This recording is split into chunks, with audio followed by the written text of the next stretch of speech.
Chapter 1. Kyiv, February 24, 2022. The night sky ripped open with the blunt roar of cruise missiles.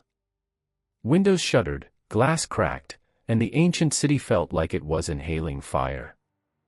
On the roof of the U.S. Embassy compound, Colonel Lucas Van Antwerp stood with his headset pressed tight to his ear, the green glow of the N/PVS-14 night vision tubes casting his face in ghostly light. Below him, a dozen men in civilian jackets moved with clinical precision, carrying hard drives, encrypted radios, and sensitive files into the basement where thermite charges were already hissing. Inside the comms room, a man with the call sign Wire, the team's comms specialist, typed the last kill codes into a terminal before smashing the keyboard with the butt of his 416 Hong Kong dollars. Sparks jumped. Server stack wiped. EMP line engaged, he said, voice steady but his throat dry. He glanced at his watch, 23 minutes since the first Russian missile had crossed the border. Move. Van Antwerp barked, voice cracking across the compound. We're on zero time. Anything not destroyed gets captured. Another blast rolled over Kyiv, closer now, shaking the embassy walls. In the armory, Atlas, the team's EOD men, former Marine, broad-shouldered, eyes ringed with sleepless black, stacked boxes of shoulder-fired Stingers, tags already wired with demolition cord.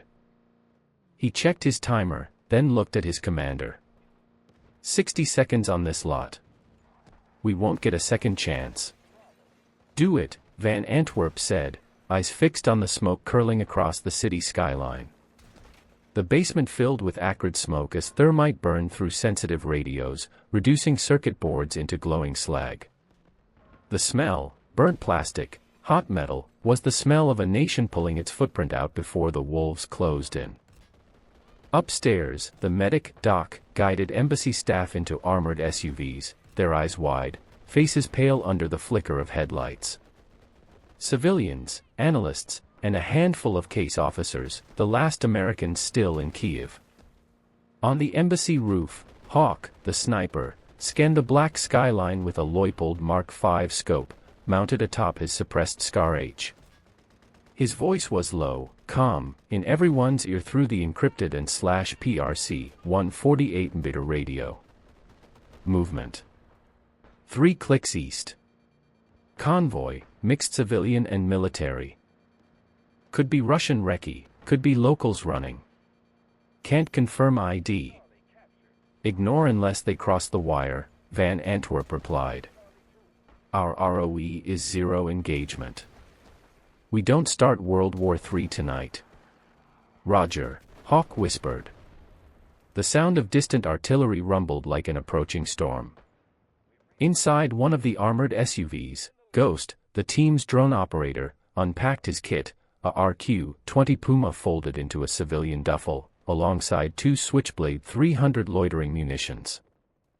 His fingers moved like a pianist's, precise, practiced. He muttered more to himself than anyone else, we're pulling out, but I want eyes in the sky. Nothing moves in this city without us knowing. He glanced at Van Antwerp for permission.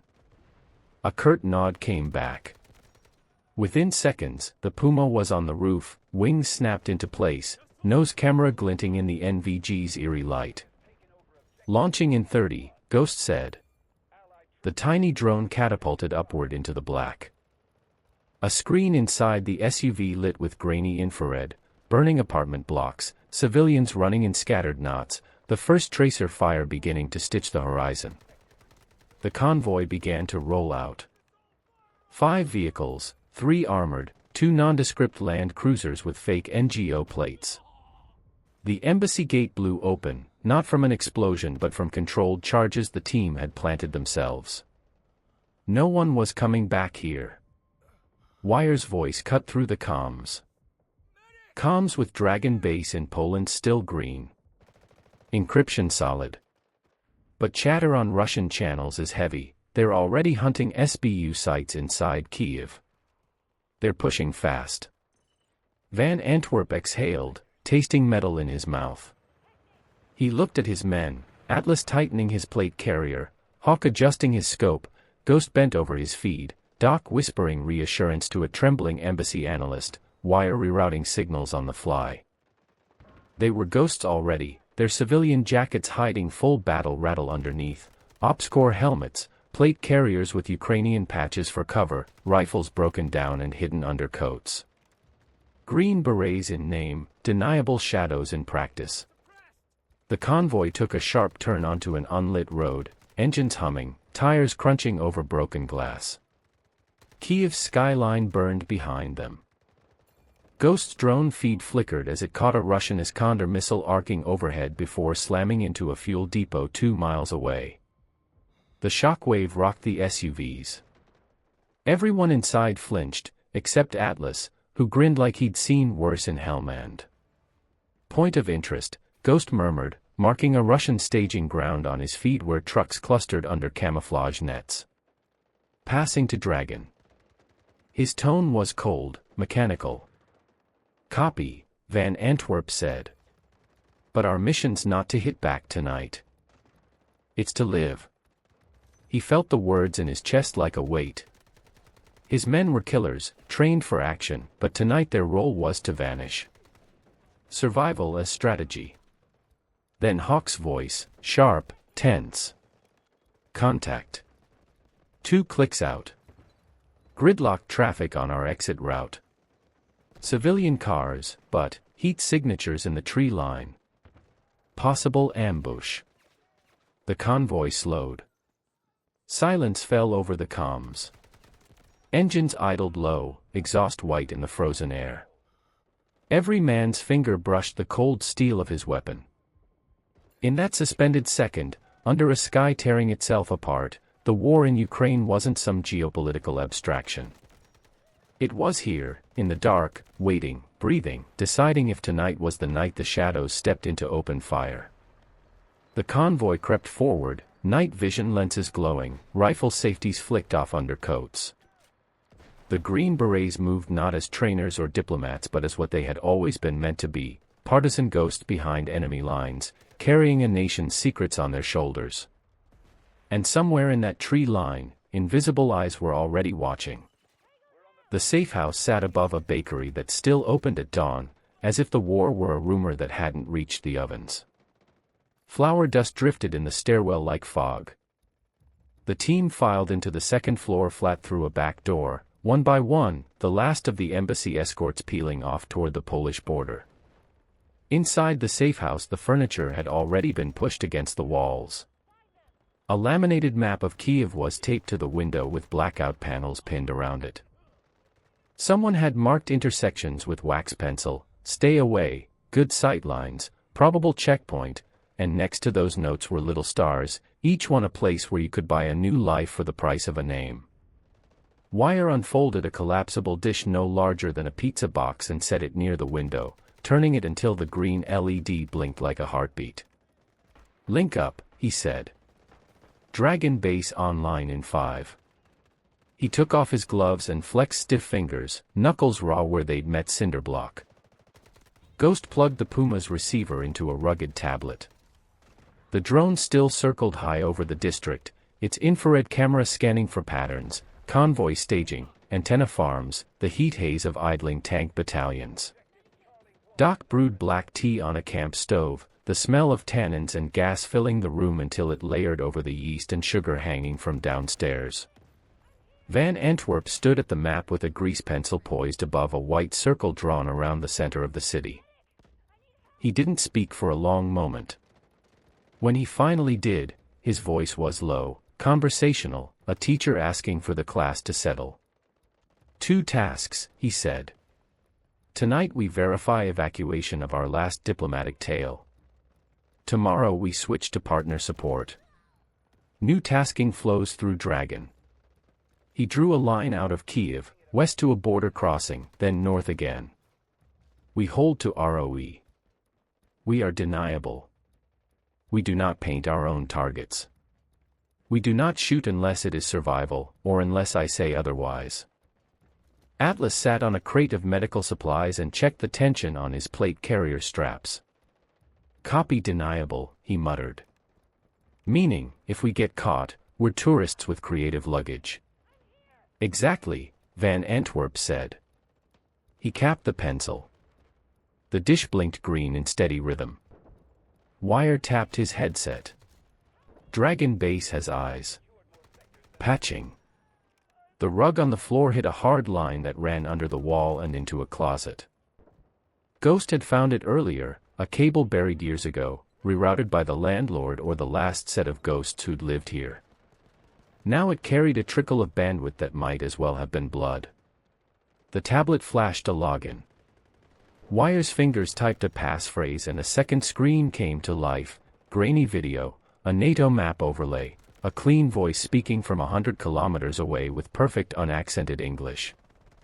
Dragon to Team Kayak, the voice said. There was no face, only a waveform and a call sign. We're receiving your Puma feed. Confirm your status and head count. Van Antwerp inclined his head slightly toward the mic. Kayak actual. Evac nearly complete. One more tail to cut. All Americans out by dawn. Then we fall into your net. Understood, Dragon replied. 2 updates. 1. SAS sends their regards. They are executing a courier run tonight. You may see trucks with no plates and security who look like bankers. Don't get in their way. 2. You will receive Ukrainian partners within 12 hours, general officers, plain clothes. Move them west. We'll vent out of Zhezhianka or Ramstein depending on air picture. Wire glanced at Van Antwerp. Hawk leaned nearer to the screen, as if distance would shrink if he could stare hard enough. Call signs for those generals? Hawk asked softly. Negative for now, Dragon said. You'll know them. They will know you. Doc poured tea into tin cups and set them on a crate in the middle like an altar. And 3, he asked, because the room felt like it was still holding something back. The voice paused. And 3, Dragon said, voice thinner, our POI list is changing at speed. We're flagging targets as points of interest only. You are not to action any point without Ukrainian request and Dragon's explicit release. Legal wants us to keep that line clean. Understood. Atlas grinned at nothing in particular. Call a target a point of interest, it still bleeds. Understood, Van Antwerp said. We'll keep our fists in our pockets until someone else's signature is on the paper. They broke without a word into silent routines that felt like prayer. Ghost cracked open a new battery for the Switchblade 300 and slid it into place, the click too loud in the cramped room. He kept the larger case for the 600 under the table, as if the bigger drone were a secret the floorboards weren't ready to hold. Hawk laid out his Scar H on an old towel, wiped carbon off the bolt with oiled cloth, and ran the action, the soft metallic kiss a comforting sound. He set the rifle aside and pulled an aimpoint micro from a pouch, checked the dot, blinked, then put it back. Wire tested the PRC 148s, checked fills, swapped in fresh crypto cards from a vacuum-sealed envelope that smelled faintly of plastic and ozone. Atlas repacked the EOD roll, blocks of C4 in vacuum wrap, non-L shock tube looped like coiled rope, blasting caps nestled in foam, a pocket of inert putty that looked like clay and saved lives like armor. From downstairs came the slap of dough on wood, the scrape of a blade cutting loaves. The baker's radio murmured a pop song from a summer that felt 10 years gone. The absurdity of it made Ghost close his eyes for a second and breathe. At 0300 the safehouse lights died and the room turned the color of night vision. A soft knock tapped at the side entrance, 3 quick, 1 long, 2 quick. Atlas's hand went to his Glock without thinking. Hawk moved to the peephole and took a look, then another. He nodded and stepped back. The door opened. 3 men came in, no uniform, expensive coats in a cut you didn't find locally. Each carried an overnight bag slung the same way. One of them smiled like he'd practiced smiling in a mirror. He had a thin scar that ran from the corner of his mouth to his jaw and the posture of someone who knew exactly how many shots a human body could absorb before it fell. "Good evening," he said, calm as a maitre d'. British, but the vowels sanded down. He offered a hand he didn't expect anyone to take. "We're just passing through. Roads are unkind." Van Antwerp took him in, the watch with the nicks along the bezel, the way the coat hung like it had weight it shouldn't, the faint smell of graphite and leather. He didn't take the hand. He moved aside. "Shortcut," he said.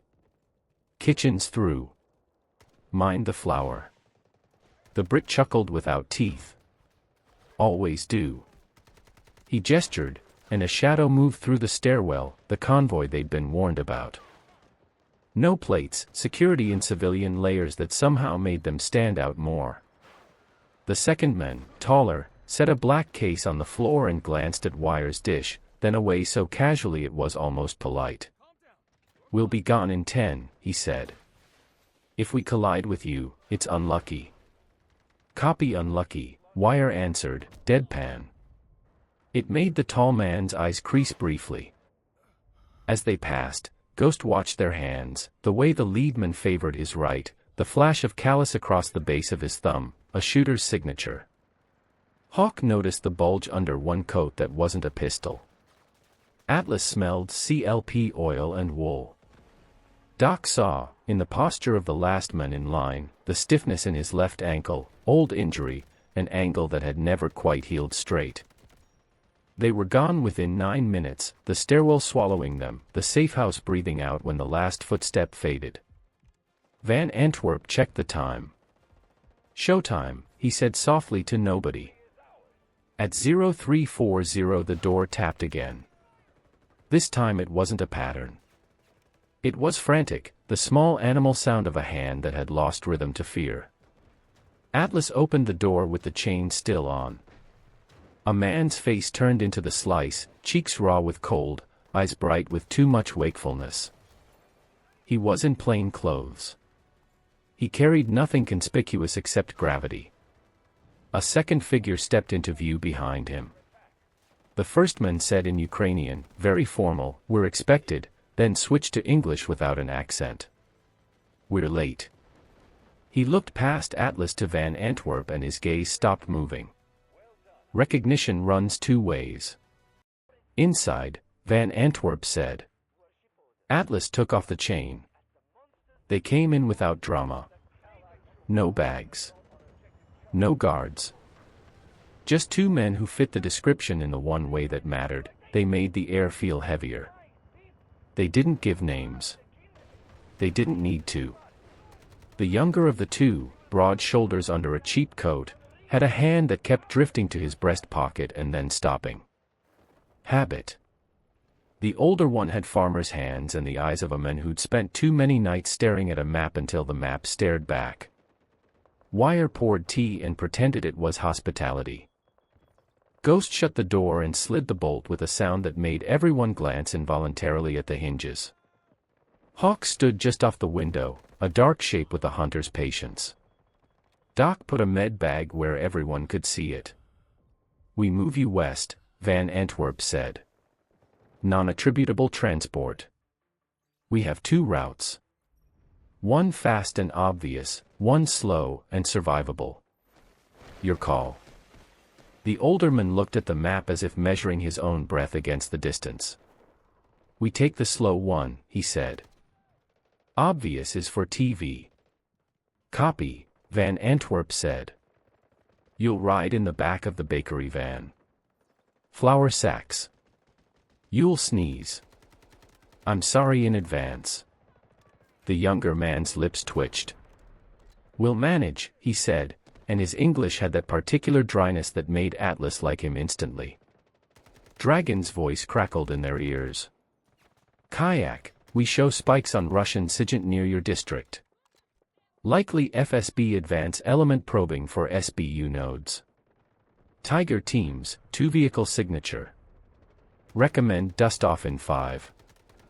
Wire's fingers danced, swapping channels, building a false profile that looked like nothing. He killed the dish, then brought it back up in a lower power mode that hugged the walls. "We're a bakery now," he murmured. "I smell croissants." Ghost killed the Puma's light and let it circle dark, no strobes, just a shadow feeling the cold. The feed showed two hot spots moving down a side street, their heat signatures a little too clipped, a little too uniform. Hawk leaned over Ghost's shoulder. "Not local," he said. Boots put down with the same stride. "Keep your eyes on their hands when they cross the light. FSB boys like to keep their fingers high on the guard." Van Antwerp tapped the map. "We go now. Atlas, your lead with document wire on me with our guests." Hawk upstairs for a 30-second look, then down. "Ghost with the van, if we need a miracle, you give us one. No one fires unless we're dead without it." They moved like a well-practiced lie. Atlas and Doc first, shoulders broad enough to look like they belonged in a bakery's doorway. The men who weren't named tucked their chins into scarves and tried not to look like generals. The stairwell smelled of cinnamon. Outside, the alley felt like the inside of a fridge, every surface radiating cold. The bakery van waited with its engine cold and steady, exhaust slipping out in ghostly ribbons. Flour sacks were stacked high in the back, a ridiculous camouflage that somehow felt exactly right. Ghost slid the door aside. "Allez," he said, because he'd run out of English for this part. The older man climbed in, then the younger. Doc passed a wool blanket back, retrieved from nowhere. Atlas shut the door, patted it twice like a superstition. Upstairs, Hawk took one last look through the scope. Two men in the street below the corner light. One stopped and bent to tie a boot that didn't need tying. The other turned slightly, angling his face just enough to check the reflection in a shop window. Hawk watched his hands. The rifle was under the coat, but the hand's memory was visible, the way the fingers hovered away from the body, the tendons standing up like lines on a map. Hawk whispered into his mic, "Actors," and slid away from the window. Ghost took the driver's seat. He had driven everything from a Toyota Hilux to an Mr. AP and hated each for different reasons. The bakery van was honest. It rattled when it idled. It smelled like work. He checked his mirrors like a man about to commit a small crime. Wire sat shotgun with a paper ledger and a stub pencil, playing the part to its end. They pulled out slow, the kind of slow that says, "I am not important."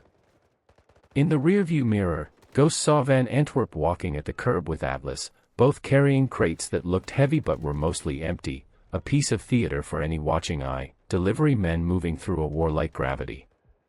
At the corner, the FSB pair had their backs turned, looking into an empty storefront at their own reflections. The bakery van rolled past. Nobody breathed. A woman with a dog crossed the street, unaware that she had become the best camouflage in the district. The dog paused, sniffed at a lamppost, and decided that survival was a matter of routine. Wire flipped the ledger, put his elbow on the open window, and let the night air freeze his skin. He smiled at nothing, a baker's apprentice flirting with a war. One of the FSB men glanced at him. Wire scratched his cheek. The moment slid by.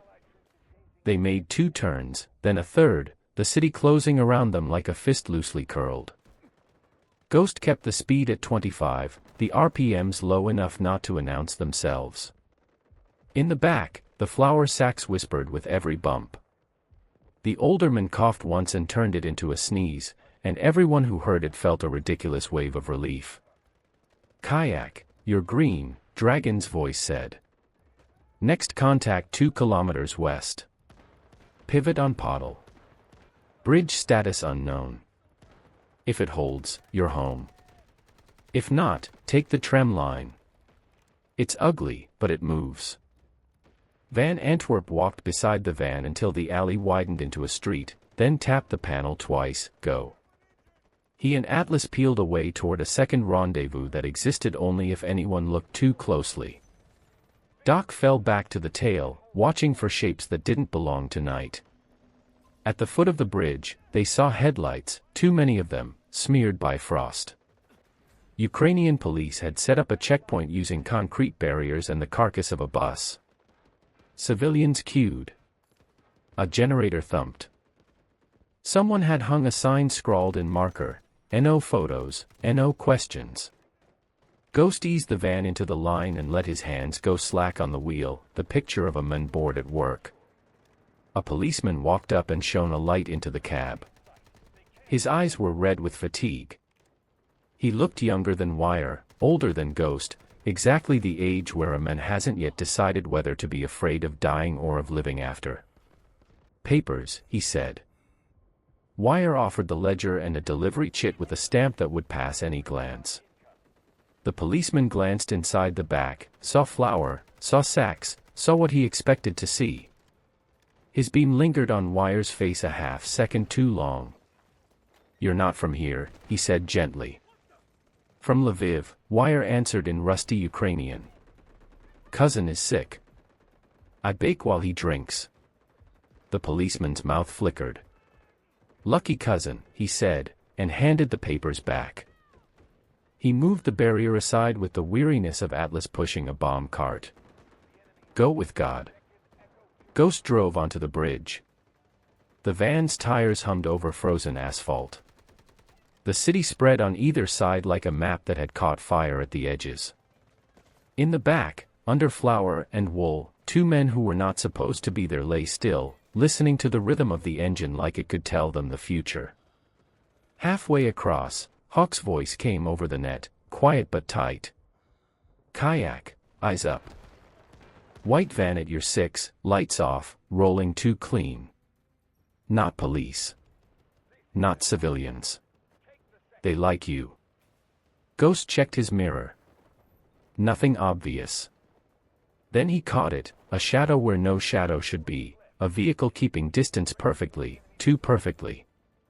He let his foot off the gas and the bakery van slowed, the engine's hum faltering. The white van did not pass.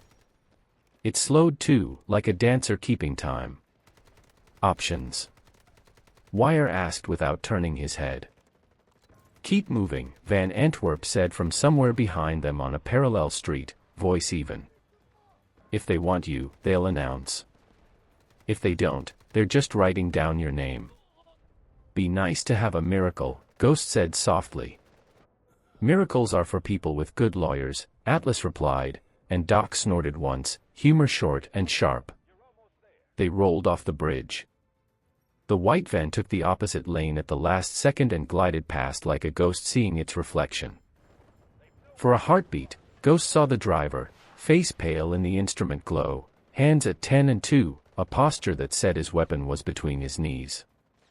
The van turned and was gone, swallowed by a side street lined with sleeping storefronts. "Not today," Hawk said, almost to himself. They made the rendezvous point 15 minutes later, a parking lot behind a shuttered furniture store, the sign still advertising a spring sale as if the calendar could be bullied into sanity. A box truck idled there with its rear door open. Inside were pallets of something wrapped in brown paper and an empty space big enough for a bakery van to park inside and disappear. Ghost backed in. The door came down with a final thud, the sound of a chapter closing. They rode in the dark, the truck's diesel from a lullaby with bad dreams baked in. Doc sat on the floor with his back to the flour stacks and looked at the younger man's hands. He saw tiny crescent scars along the knuckles, fieldwork, not a desk. The older man had a wedding ring he had turned around to hide the shine. He turned it back when he thought no one was looking. "You'll transfer at kilometers marker 26, Wire said into the dark. "We'll switch vehicles twice more. You'll sleep when someone tells you you're safe. Until then, hold your breath." Van Antwerp sat with his head tipped back against the metal wall, eyes open, not blinking. He thought of the embassy server racks turning to slag, of the dish blinking green, of a voice from Poland that never raised itself above calm. He thought of a word he had always disliked, deniable, and of the men in the back of his truck whose faces would never appear in any official memory. Ghost stared at the faint rectangle where the door's seals didn't quite meet and saw night flicker by in slices. Hawk kept his rifle across his knees and counted breaths to 60, then again, and again, a ritual that had kept him sane in longer nights on other continents.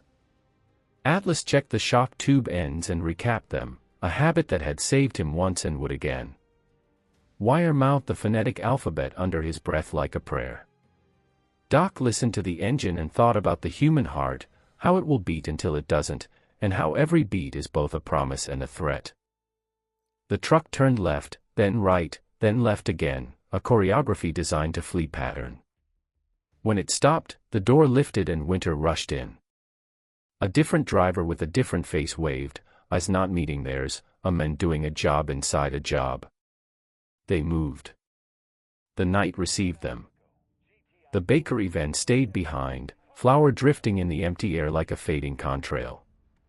3 vehicles later, on a dirt lane lined with frostbitten poplars, Dragon's voice returned, thin but clear. Kayak confirms. Your passengers are across the line. Good work. A breath, an extra beat. Stand by for next. You're being assigned to a domestic partner unit. Mixed SBU and territorials. Mission set, protect, train, and leverage. You'll build a little island of order and hold it. Task Force Dragon will paint poise. You will help them turn paintings into outcomes. Van Antwerp didn't smile. Understood. Last item, Dragon said. There are whispers of an internal leak. Not at your level. Higher. Consider comms clean, but treat everything as if it were written on a postcard. We'll keep your windows small. Ghost looked at Wire. Wire looked at Van Antwerp. Atlas rolled his shoulders. Hawk's jaw tightened by one click of muscle. Doc exhaled and fog came out and disappeared. The truck door closed again. The engine rose. The city receded behind them like a story told by someone who wasn't there. Ahead lay a new safe house, new maps, new wax pencil stars. Somewhere in the dawn a siren would wind up and hold a note for minutes, and people would keep moving because the alternative was to stop. The 2 men they had carried would stand under a different light, shaking different hands, and someone far away would draw a line on a screen that led from a point of interest to a smoking crater in a field. The team would sleep for an hour and then get up, and their rifles would still be clean, and their hands would still shake a little, and the war would still be an ocean made of streets. In the near distance a dog barked at nothing and at everything. The poplars in the headlights looked like a guard of honor who had forgotten what they were guarding. Van Antwerp closed his eyes for the first time in 20 hours and saw the word miracle spelled out in bakery flour on a concrete floor. When he opened them, the letters had blown away. Chapter 3. The farmhouse safehouse outside Lviv smelled of kerosene, hay, and damp wood. Its walls bore the scars of a dozen previous tenants, farmhands, smugglers, perhaps old partisans who'd once fought with little more than rifles and hope. Now it was Task Force Dragon's temporary heart. The team had made it through Kiev with their passengers, and within hours the British SAS convoy had linked up, its Land Rovers blending into the countryside like shadows stitched into the landscape. Inside the barn's loft, maps were spread under a single red bulb. Van Antwerp stood at the head of the table, flanked by his green berets and the 2 Ukrainian generals. The SAS liaison leaned against a post, silent, watchful. On the map, colored pins marked known Russian spearheads, long armored columns straining down highways, their supply chains already fraying. The generals spoke in clipped Ukrainian, Wire translating in low tones. Their eyes were sharp but rimmed with exhaustion. Dragon's voice came over the secure net, metallic and calm. Kayak Actual, your mission profile changes now. Task Force Dragon is stood up effective immediately. You are to integrate with Ukrainian partners. You will act as advisors, protectors, and when necessary, triggers. Intelligence flows through us. Execution flows through them. You are the scalpel that leaves no fingerprints. The men absorbed it in silence. Hawk cleaned his rifle without looking up, the slow rasp of oiled cloth on steel punctuating the room like a metronome. Atlas leaned over the demolition kit, weighing charges with his eyes. Doc checked the med bag inventory, fingers brushing each vial like prayer beads. Ghost stared at his tablet, scrolling through drone feeds of convoys stalled on Ukrainian roads, vehicles abandoned, soldiers scattering like ants under artillery fire. The Ukrainian generals leaned closer. One tapped a road near Kharkiv. "Here," he said through wire. "Russian BTGs regroup. If we break their fuel, they die on the road." Van Antwerp nodded. Ghost. Ghost enlarged the image. Confirmed staging area.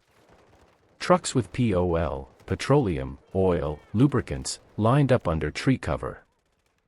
Easy to paint as a poi. Dragon's voice cut in, deliberate. Kayak, remember, points of interest, not targets. You pass it, Ukrainians pull the trigger. Understood. The team exchanged glances. They'd lived this dance before: Vietnam, Iraq, Syria. Always deniable, always someone else's war. But the effect was the same: bodies on the ground, supply lines burning. Atlas broke the silence. "With respect, sir, that depot goes up, the whole advance grinds to a halt. But we need eyes closer." Ghost grinned faintly. "Already on it." He unfolded the Switchblade 600 from its case, long wings sleek and menacing. He slid in the battery with a click, powered the optics. "This one's not a scout. It's a fist." Van Antwerp's eyes flicked to the generals.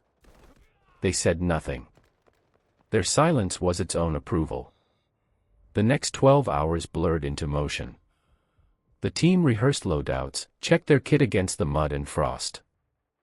Their weapons reflected the quiet rivalry of operator culture, Hawk's Scar H heavy and precise, Atlas swearing by the HK-416's reliability, Ghost clutching his compact SIG MCX Rattler for close work. Wire carried the M4A1 he'd known since Ranger School, lighter and easier to maintain in the field. Pistols were Glock 19s, nothing fancy, just the gun that always worked. Their helmets were OpsCore fast, NVGs mounted, radios wired tight. Their plate carriers bore no flags, no patches, only mall webbing stacked with mags, IFAKs, and demo kits. Before dawn, Ghost launched the Puma. The drone climbed silently into the dark, its infrared optics painting the landscape in white ghosts and black scars. The feed showed the Russian column, fuel trucks huddled in a grove, soldiers smoking, sentries pacing without vigilance. Perfect. Wire encrypted the data, transmitted it through Dragon's net. Within minutes, approval came back in a sanitized phrase: POI validated. Action cleared for partners. The Ukrainians leaned over the table, their fingers stabbing at coordinates. Artillery here. HIMARS later. But tonight, we show them we can strike. Atlas closed the kit with a snap. Then let's light their candle. The exfil vehicle was a battered Lada van reeking of gasoline and onions. The team crammed inside, weapons broken down and wrapped in blankets. They drove past villages where windows glowed faintly, where old women carried water as if the war were still a rumor. But every kilometer closer to Kharkiv, the air grew heavier, the silence sharper. At a forest edge, they dismounted. Ghost unpacked the Switchblade 600, extended the wings, calibrated the optics. Hawk crouched with the spotter scope, guiding. Wire tuned the PRC-148, whispering updates. Atlas knelt with demo charges ready in case the mission shifted to direct sabotage. Doc watched the tree lean, Glock steady, heart pounding in a rhythm he hated but knew too well. Ghost launched. The loitering munition climbed into night, its camera feeding back every flicker of light, every careless cigarette. He guided it over the depot, crosshairs hovering. The Russians below had no idea death circled above them. On target, Ghost whispered. Execute, Van Antwerp said. The feed shook with light. The depot erupted in fireballs, fuel trucks detonating like fireworks, shockwaves lighting the treetops. Russian soldiers scattered, tiny silhouettes running in vain. The team on the ground felt the concussion through the soil, a distant thunder that rolled into their bones. Ghost leaned back, eyes reflecting the glow on his screen. Fuel problem solved. Dragon's voice came over the net, calm as always. Good work, Kayak. You've just bought Ukraine 2 more days. Exfil immediately. And remember, this never happened. As they melted back into the night, the flames of the depot lit the horizon behind them. For the Russians, it was chaos. For the team, it was just another point of interest erased. But for Van Antwerp, the glow felt like the start of something darker. The war had only just begun, and every mission would cut the line thinner between deniable ghosts and open war. Chapter 4. They called it a school, but the building had been a school in the same way a person is a person after the heartbeat stops. The playground was packed dirt churned by tracks, the windows were sandbagged from the inside, and the whiteboard in the front classroom had range tables scrawled over arithmetic. It sat 3 kilometers off a highway east of Kharkiv, a substation of local SBU and territorial defense that Dragon marked as a heartbeat worth guarding. If the node stayed up, artillery would keep landing where it should. If it died, the map would go blind.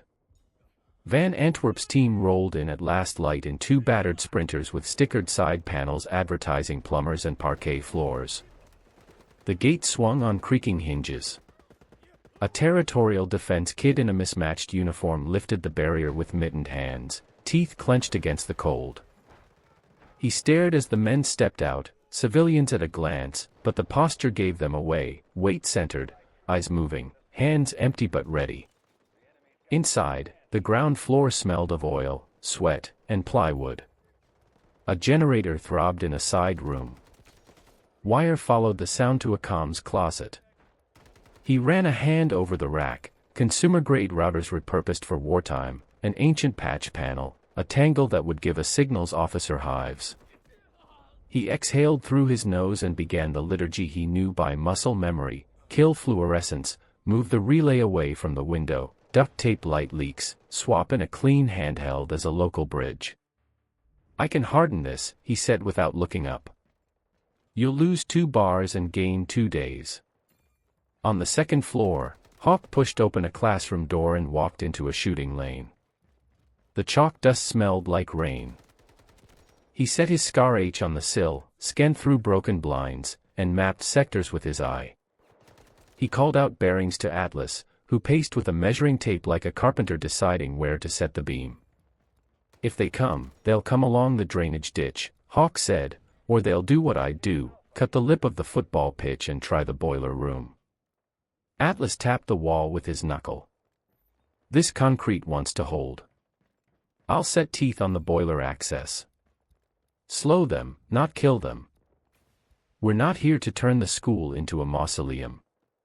Doc claimed what had been a nurse's station and turned it into a trauma bay, tourniquets laid in a row, chest seals cut and ready, 4 lines prepped with tape tabs folding like wings. He palmed a marker and wrote blood types on the back of his team's gloves without asking.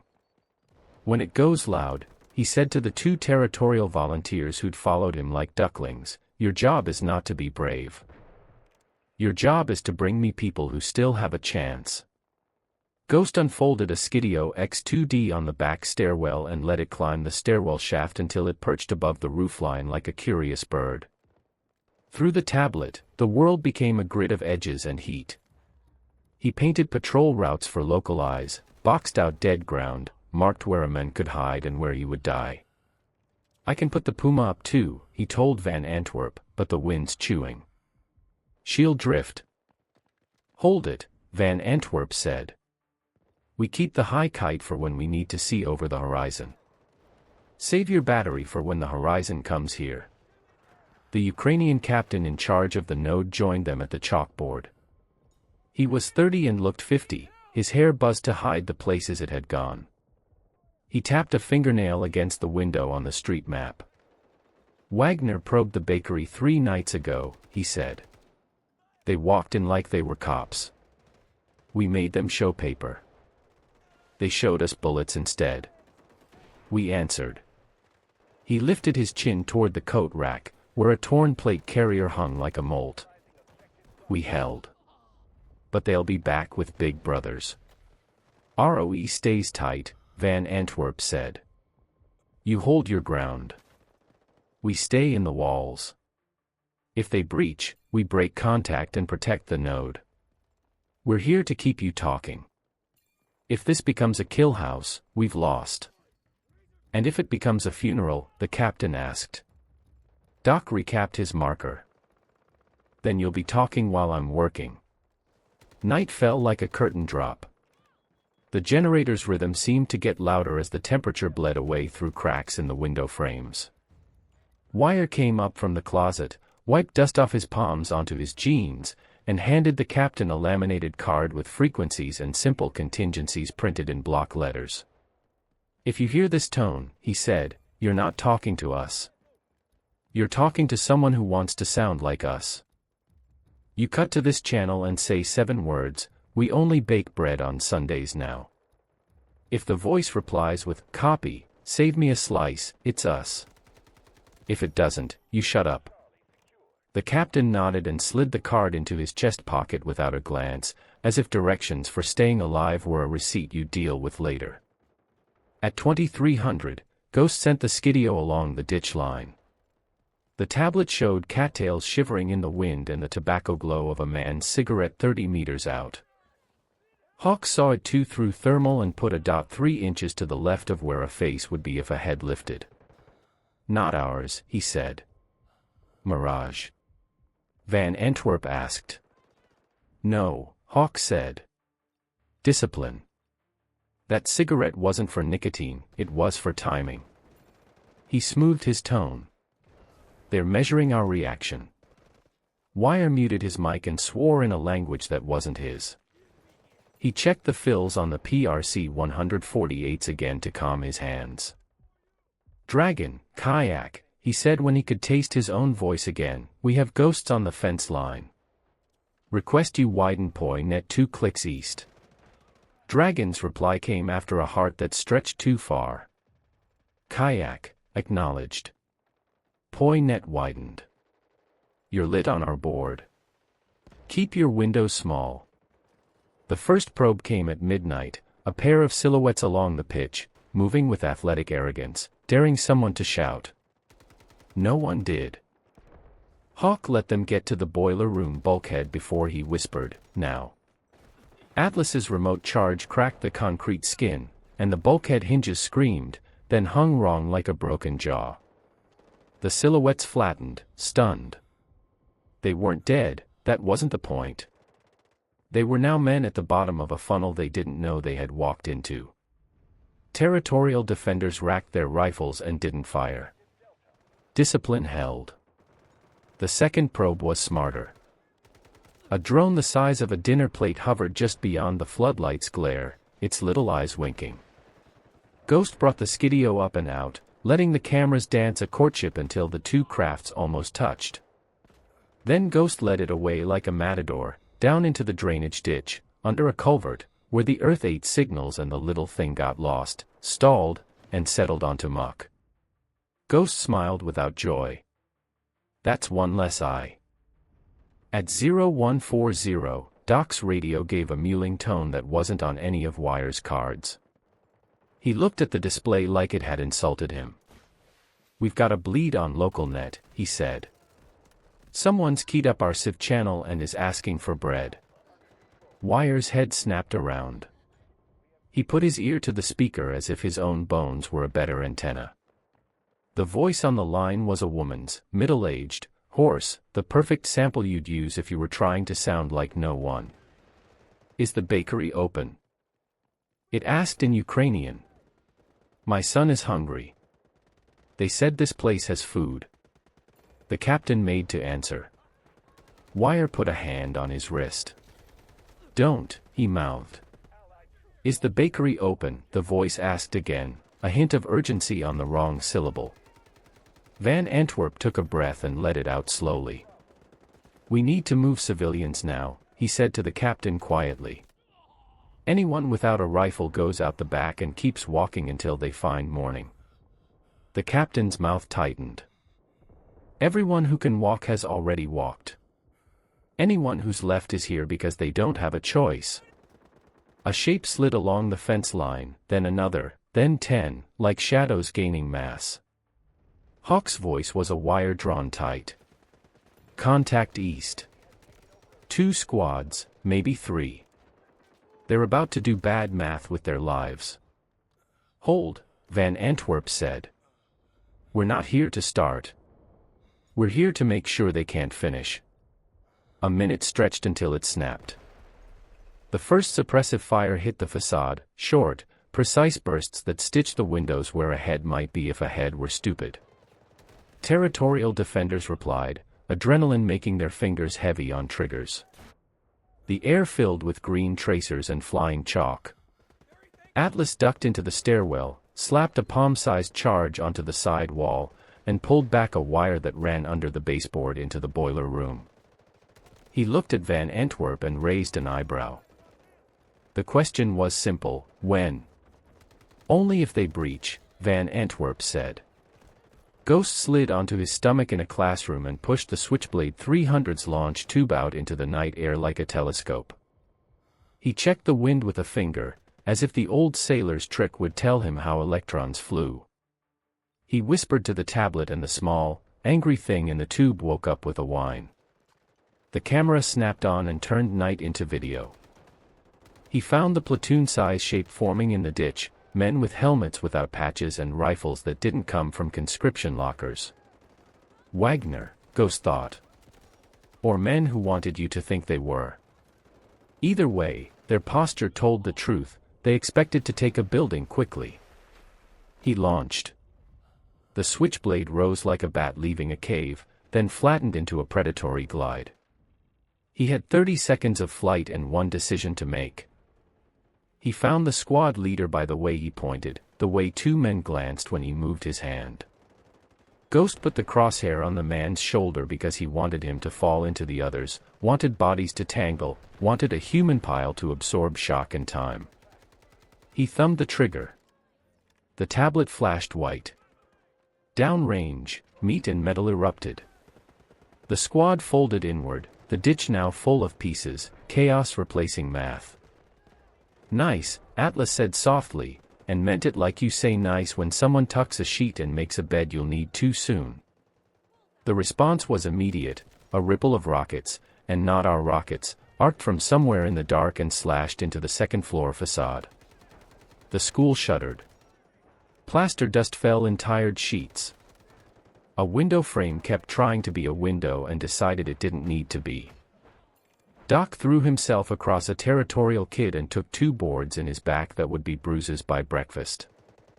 Wire lost the top line of his hearing, and for a second all he could hear was the generator's heartbeat yelling at him. Boiler. Hawk snapped. They're on the lip.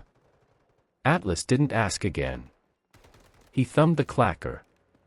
The charge kicked the masonry under the stairwell, collapsing 2 steps into dead space and filling the air with powdered stone. A man screamed on the far side of the wall, a feral sound that said he'd discovered gravity without consent. The rest pulled back, bumped into each other, found their courage, and tried again somewhere else. The rhythm of a push was a language, and the team had learned it in countries with different alphabets. It was always the same sentence, "We are coming in."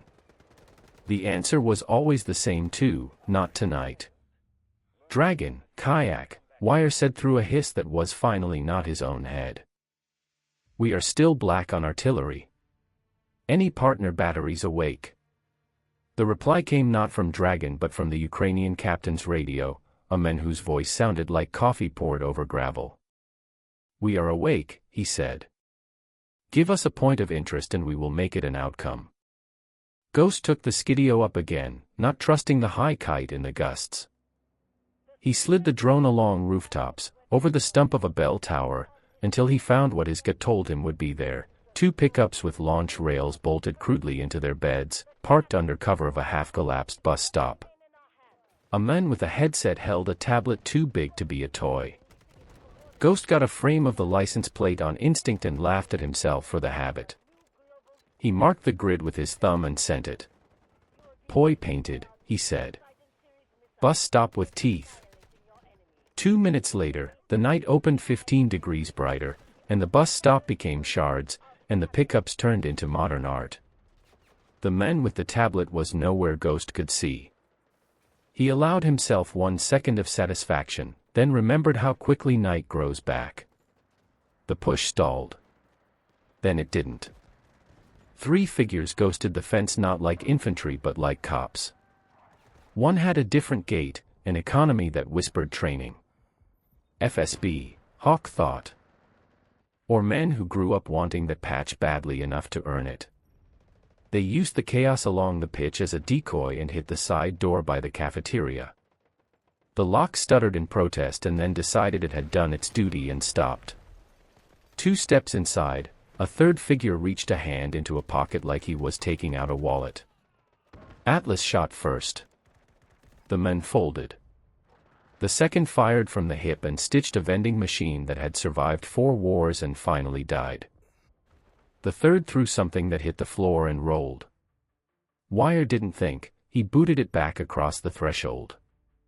It popped harmlessly in the corridor, a flashbang throwing white into black, sound into soundlessness. Doc grabbed a territorial defender whose pupils had gone wide and slapped him twice, kindness disguised as violence. "You're fine," he lied, because it worked better than the truth. He pushed him toward the rear stairs and stepped over the man Atlas had dropped. The man smiled at the ceiling with his mouth. Doc didn't check a pulse. There are triage categories that occur before you get your gloves on. Kayak, Dragon, the calm voice finally returned. "You are lit across 3 frecks in our scrape. Someone on the other side knows your noise. They're calling you bakery boys." A pause. "Consider your window closing." Van Antwerp tested the door to the basement with his toe. He glanced at the captain. "You've got 10 minutes of fight left here before the cost outweighs the message. After that, you go to radio only, and we lock this place up behind us like a tomb." The captain didn't like it. He also didn't know a better idea. "We need the node," he said, and it was the kind of sentence that keeps you honest. Wire was already in motion. Ghost, Doc, pull the hard drives from the rack and the crypto keys from the safe. Atlas, prep a self-kill on the generator room that leaves the walls but eats the brain. We don't leave a feast. They moved. Ghost ripped the rack screws with a multi-tool that had shaped his life. Doc emptied the safe into a double-sealed bag and handed it to the captain with a look that said, "Lose this and you lose your voice." Atlas walked into the generator room and laid out a constellation of charges that would turn metal to memory without sending shrapnel into the next village. He set the timer, looked at his hands, and wished he were back on a motorcycle somewhere where the biggest decision was left or right at the fork.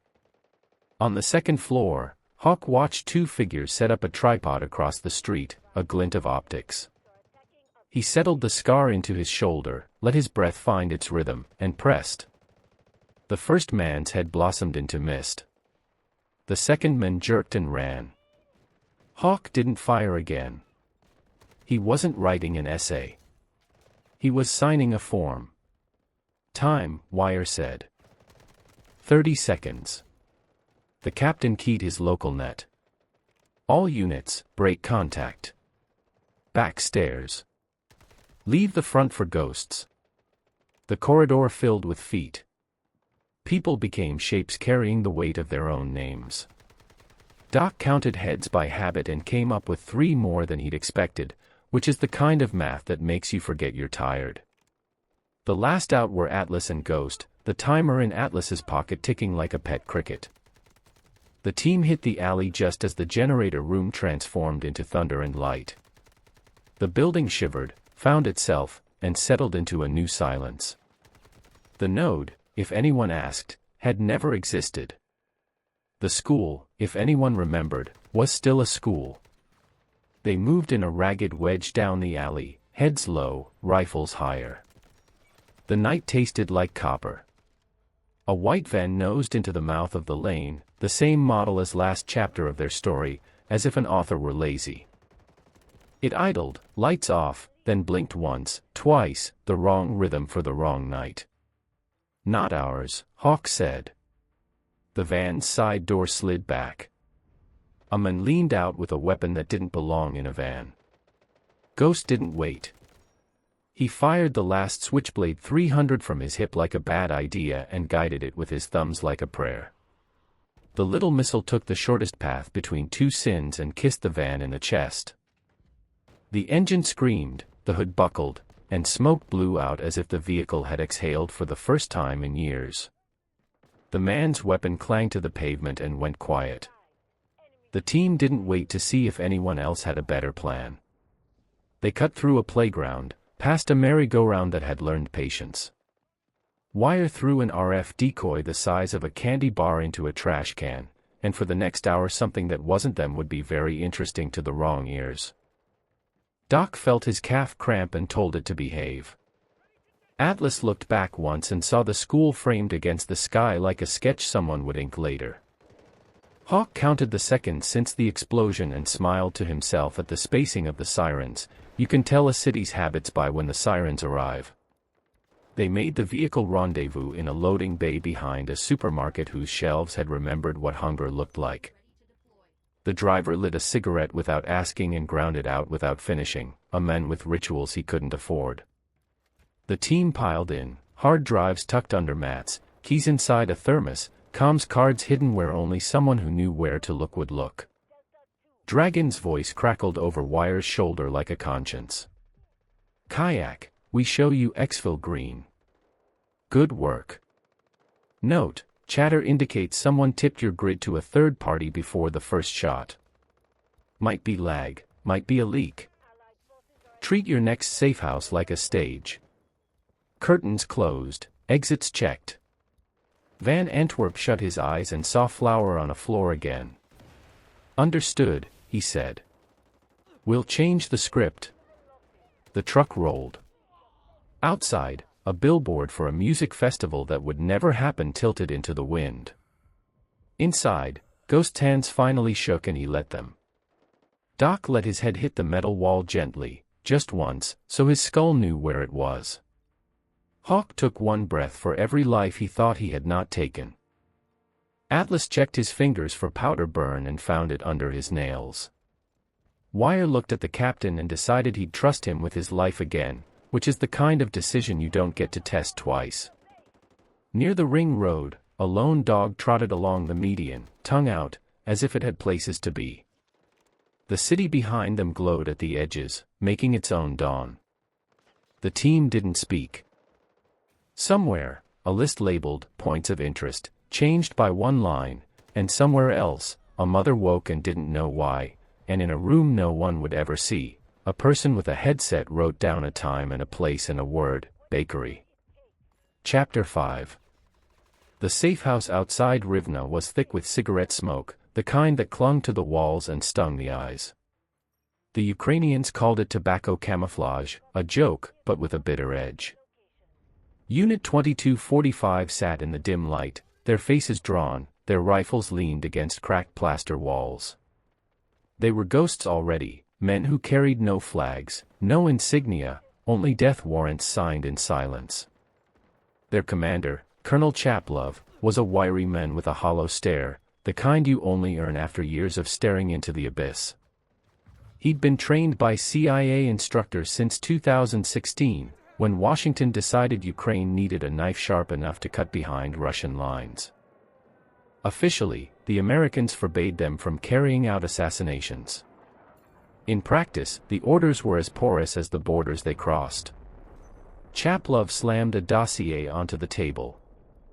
The target, Arsen Pavlov, better known as Motorola, a Russian-backed commander in Donetsk.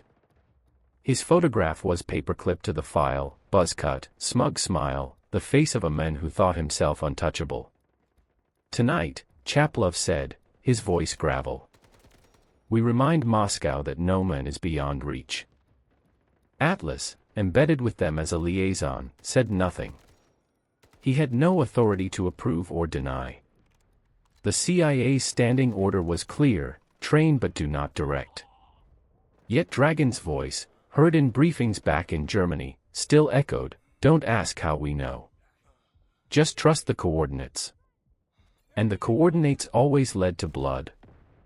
Unit 2245 moved like wraiths through occupied Donetsk, their pistols suppressed, their rifles broken down into bags that passed as luggage.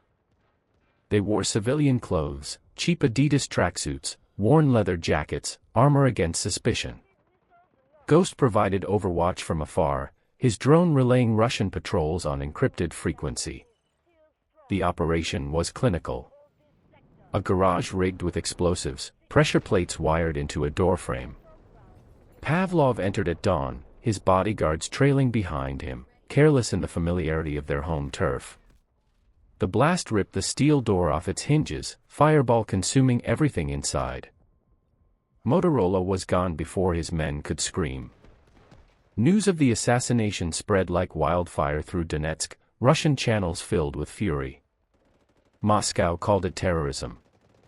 Kiev called it justice. Washington said nothing. But success has its cost.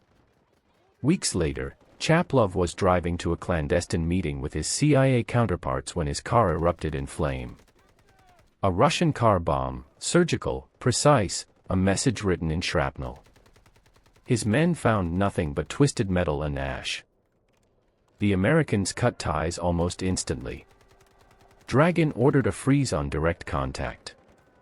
Too hot, the cable read. No fingerprints. No deniability left. For Unit 2245, it was betrayal. They had done the work others wouldn't touch, had carried the blade deep into Russian flesh, and now they were left exposed.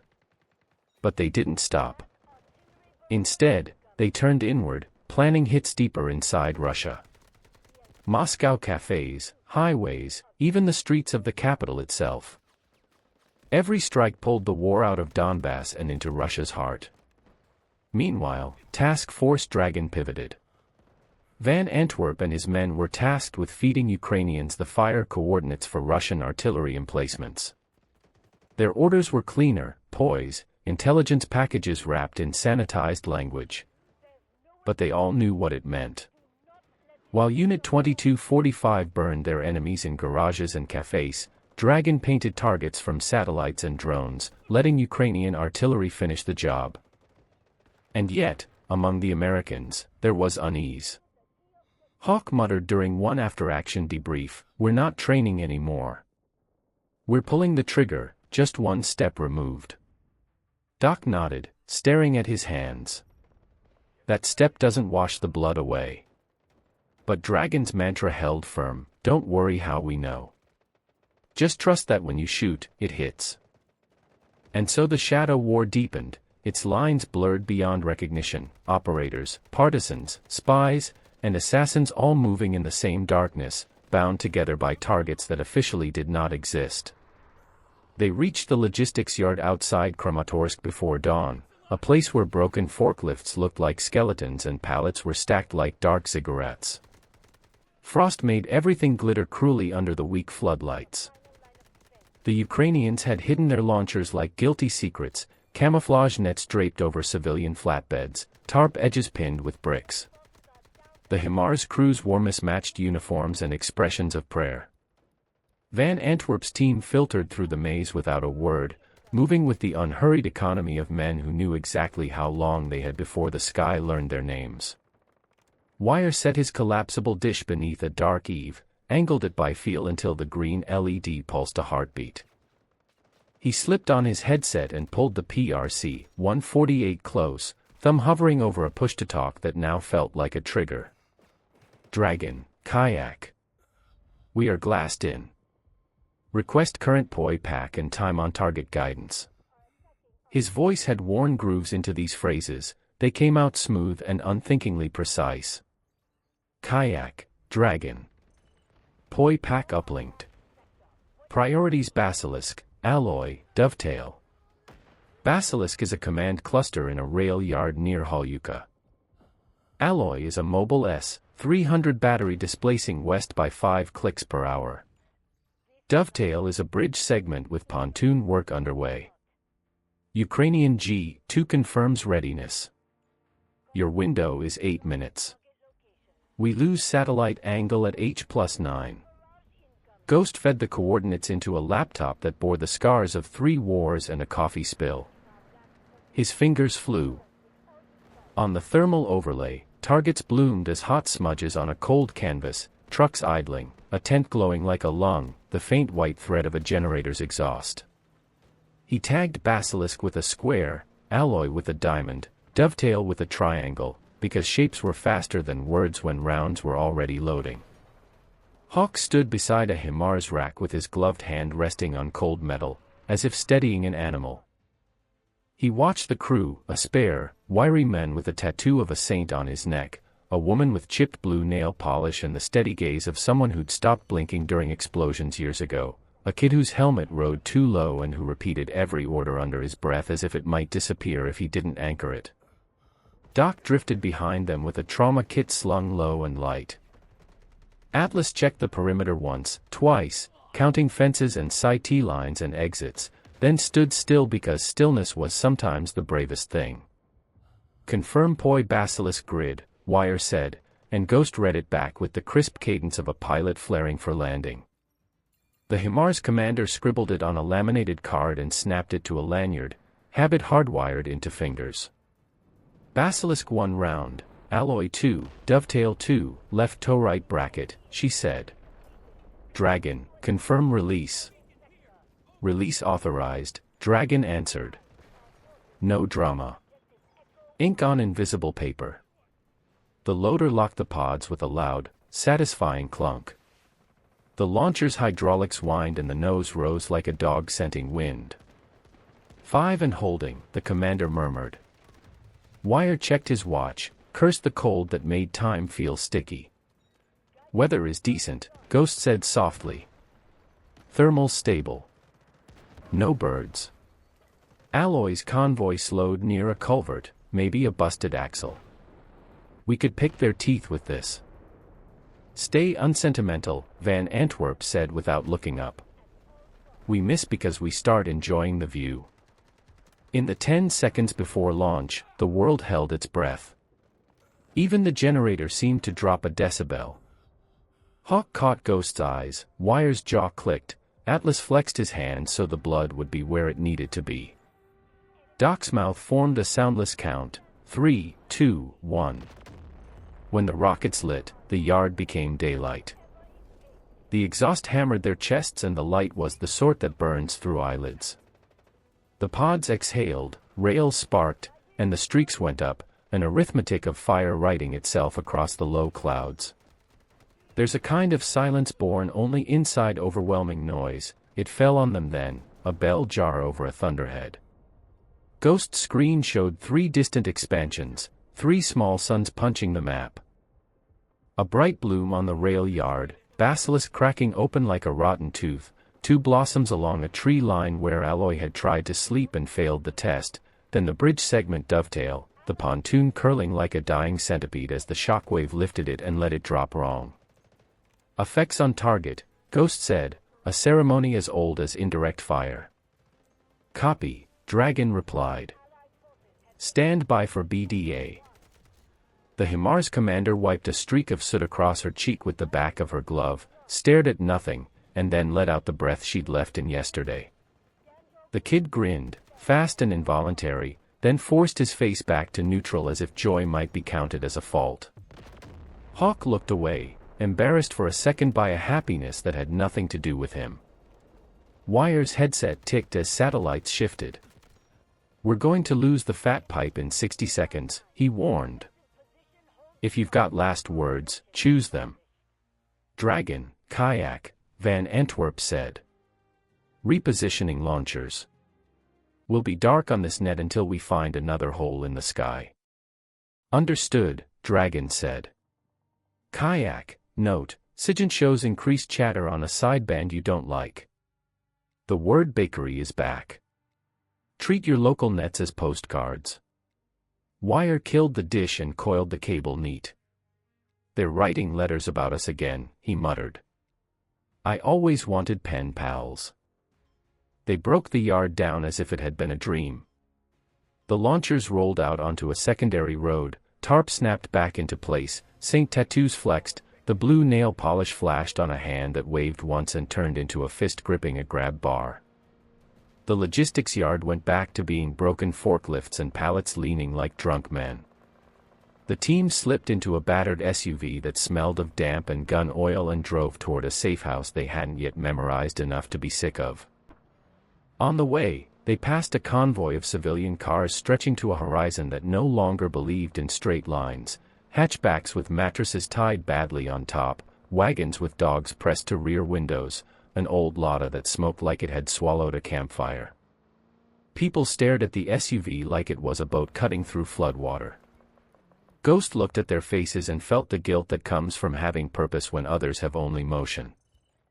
Doc watched a girl in a pink coat count the cars with a serious finger and wanted, inexplicably, to live long enough to tell someone about her. Hawk counted license plates and couldn't stop. The safe house this time was the top floor of a shuttered clinic with a broken elevator. They carried their world up the stairs by hand. The top landing smelled of iodine and dust. An X-ray light box hung on a wall and still worked. Doc flipped it on for the softness of the glow. Someone had left a skeleton chart in the hall with a red circle around a clavicle fracture. Someone else had drawn a smiley face next to it, as if to taunt pain. Wire unrolled a cable and stuck a patch antenna against a window with tape and a prayer. The first thing he pulled through wasn't Dragon but open chatter, angry voices on the Russian side arguing about call signs, a panic about lost batteries, a bureaucratic demand for accountability in the exact moment no one could count. He muted it when the tone made his teeth itch. Dragon's clean voice came next, as if they'd just leaned into a quiet office instead of a war. Kayak, BDA confirms Basilisk decapitated. Alloy degraded at 40%, dovetail inoperative. Your work buys the East another night. Secondary tasking inbound. Ghost stretched his shoulders. Tell us it's a nap. Negative, Dragon said. We have a POI that requires on-site eyes. A forest node we've nicknamed Phantom Larch is radiating in a pattern we don't own. It might be one of ours gone feral. It might be theirs wearing our coat. It's too close to your AO to ignore. We need you to check it physically, sanitize if compromised, exfil any sensitive carriers. This is a low-vis, low-signature approach. No flags, no names. You will treat everything you touch like evidence. Hawk and Atlas looked at each other, some shared muscle memory firing. The word forest didn't bother them, the word sanitize did. Doc swiveled the lamp off and on, a useless ritual that made him feel like he was doing something to prepare his hands. Wire stared at the coordinate block Dragon pushed and felt a pressure he'd known too many times pressing behind his eyes, like a headache made out of numbers. We had a large node in the 16 build, he said slowly, not speaking to anyone so much as to the ghosts of briefs and annexes. If it's that one, it sat under pine and had a dumb relay to a buried loop.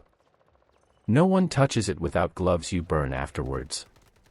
Kayak, Dragon said, you'll have 2 local guides. They will not introduce themselves. You will accept their presence without locking them out. We've all had to make compromises. Treat them as adjacent, not attached. I hate adjacent, Atlas said. Adjacent gets you Kia. Doc closed the med bag and felt how heavy it had become. Everything gets you Kia. They prepped with the lethality of speed. HK-416s wiped and snapped together, suppressors checked for carbon cracks, Glock slides racked with the distinct, intimate sound of consent. Hawk took only the scar, no bipod, lighter than pride. Ghost packed a Skidio for low trees and a Puma he promised himself he wouldn't launch unless he had to. Wire wrote the coordinate twice on his wrist in pencil, because batteries die and graphite doesn't. Atlas made a bouquet of putty and caps that would taste like pennies to the back of his throat until he forgot he'd been human once. Outside the clinic the sky was a wash of iron. They stuck to alleys until alleys expired, then to freight spurs and disused tram lines where weeds had learned to imitate rail ties. A man on a bicycle pedaled past with 3 loaves of bread strapped to his rack and a grin so grim it was almost joy. The wind carried the smell of thawing manure and diesel. Somewhere a dog barked with the steady rhythm of a machine with a job. Their guides appeared beside a culvert as if poured out of shadow. One wore a farmer's jacket with the elbows gone, the other wore a modern softshell too clean for the war around it. Both had eyes that gave nothing back. The older one nodded once to Van Antwerp and went down into the ditch without checking if he was followed. They moved under the road where sound behaved like a trapped animal, then up through alder scrub that scratched and snagged. Hawk counted steps and landmarks, 2 stumps shaped like kneeling men, a tree split by lightning that had healed into 2 unfaithful halves, a rusted cable half swallowed by a birch. Ghost Skidio skimmed a meter above the ground with the trembling patience of a cautious insect. Wire listened to the waveband that wasn't quite theirs and wasn't quite anyone's, the large signature like a double heartbeat recorded through a wall. The mouth of the node was where the forest floor had decided to sag, a bruise in the earth covered with pine needles that did a poor job of pretending everything was natural. Atlas knelt and brushed aside the needles until the old hatch sighed in relief at being remembered. He put his ear to the metal and heard what you always hear when you put your ear to old secrets, the sound of your own blood amplified. "On me," Van Antwerp said, voice so low it might have been a thought. He lifted. The smell that came up was metal and mouse dropping and something faintly sweet that meant insulation slowly dying of old age. Inside was a crawl, then a bend, then a room that a careful person would call a room and an honest person would call a box. Racks with carriers sat like teeth in a jaw. A radio belly hummed. A cable ran from a hub into the earth, outbound, not inbound. On the far rack, a slot was empty, dust shadow like a missing book in a neat library. Wire felt his throat close. 5 carriers in the original build, he said quietly. 4 now. Ghost panned his light. On the inside of the rack door, someone had drawn a triangle with an eye and then scored it out with an X so hard the metal had torn. Hawk crouched and ran a gloved finger over the gouge. "A joke," he said. "Or a warning. Or someone who wanted us to think both." Atlas kept his hands out of his pockets, fingers curled slightly, as if resisting the instinct to touch a hot stove. "Timer on the self-kill?" he asked. Wire shook his head. "I'm not seeing one." Whoever came had time and no fear of company. Doc checked the ceiling for mold and laughed once, a dry sound. "I can fix a collapsed lung with grass and a prayer," he said. "I cannot stitch this back together." Van Antwerp tuned his headset until Dragon's voice was a whisper far inside his ear. "We're in the large box," he said. "Carriers present -1. Signature's been piggybacked. There's an outbound line we didn't lay. We'll pull the teeth we can, salt the gum line, and put this mouth to sleep." "Copy," Dragon said. "Kayak, you are not alone in that forest."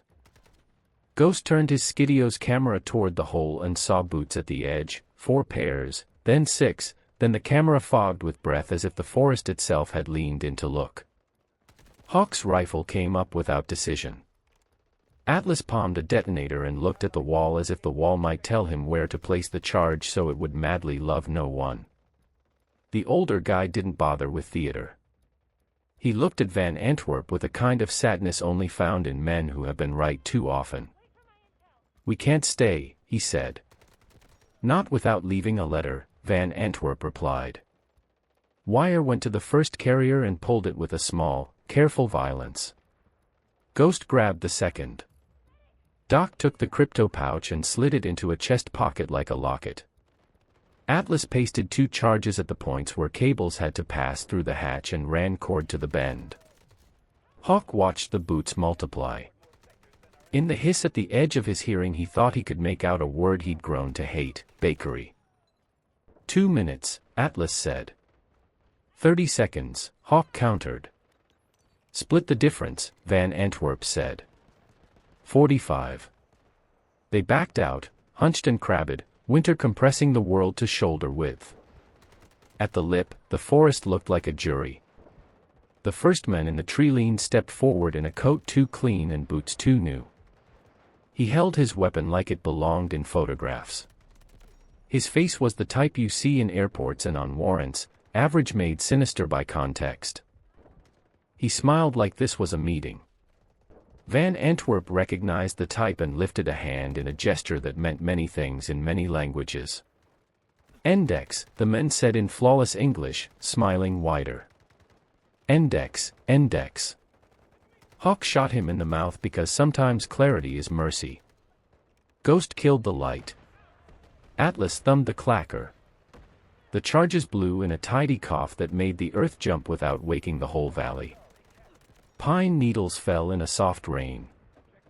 Wire grabbed Doc's collar and pulled him sideways as a tracer stitched where his lungs had been a second ago. The older guide vanished at a speed that suggested he'd been practicing vanishing since boyhood. The younger guide stayed too long, curiosity a break that nearly killed him. They fell back by counting heartbeats and trusting feet to find the route they'd rehearsed in the 30 seconds before they'd rehearsed it. Ghost sent the Skidio to its death in a thicket to distract pursuit. Atlas shook his hand once to get feeling back into the fingers that had been holding the detonator too tightly. Doc's breath sounded like he'd swallowed paper. Hawk flipped the SCARS selector back to safe because that, too, was a ritual that matters.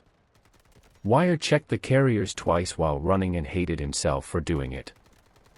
They hit the culvert, slid down, felt cold water find the vulnerable parts of their boots, climbed the far bank, and kept going until the clinic's broken elevator was a metaphor again and not a promise. At the safe house, they spread the carriers on a blanket like organs. Wire popped one carefully and saw exactly the thing he feared, a bleed line written in code that belonged to no one and everyone, a baby's vein tapped by a thief with clean hands. He followed it like a dowser, pencil recording a rhythm he couldn't let his mouth say. On the last line was a fragment of a file title that made Ghost swear hard enough to feel new, Basilisk, Priority. Doc leaned against a wall and slid down until sitting felt like an achievement. Hawk drank water and tasted metal. Atlas rubbed at a smudge on his wrist that wouldn't come off because it wasn't there. Van Antwerp stood very still and looked at nothing for long enough that the air around him seemed to distort. Dragon's voice came like a diagnosis. "Kayak, you have confirmation." "We do," Van Antwerp said, voice flat as a map. "Someone was inside our large box, reading our dragon priorities before we painted. They knew Basilisk before the rockets left. They said index with our mouth while wearing someone else's teeth." Silence from the other end. The kind that meant somebody far away had put a hand over a microphone so they could curse without writing it into the record. When Dragon came back, the tone was different, an edge filed onto calm. "Kayak, you're to hold position and burn any names you've written anywhere. New call signs will be issued. Assume you've been profiled. Assume your windows are glass in a stone world. We will cut the tap on our side. You cut the pipe on yours." Wire looked at the pencil on his wrist and licked a thumb and smeared the numbers until they were ghosts. Ghost folded the blanket around the carriers like a shroud. Atlas took the detonator apart so his hands would have something to do besides shake. Doc turned off the X-ray light box and in the brief dark felt, for a moment, the small, bright certainty that he would dream of pine needles falling. Hawk checked the latch on the window just to hear it click. Van Antwerp's phone buzzed with a text that had no number. One word, Philby. He didn't smile. He didn't move. He just watched the letters on the cracked screen like they might rearrange themselves into mercy. Outside, the wind shifted. Somewhere down the block a siren tested its voice and decided not to sing. In the clinic's empty hallway, the skeleton chart stared back with its idiot grin.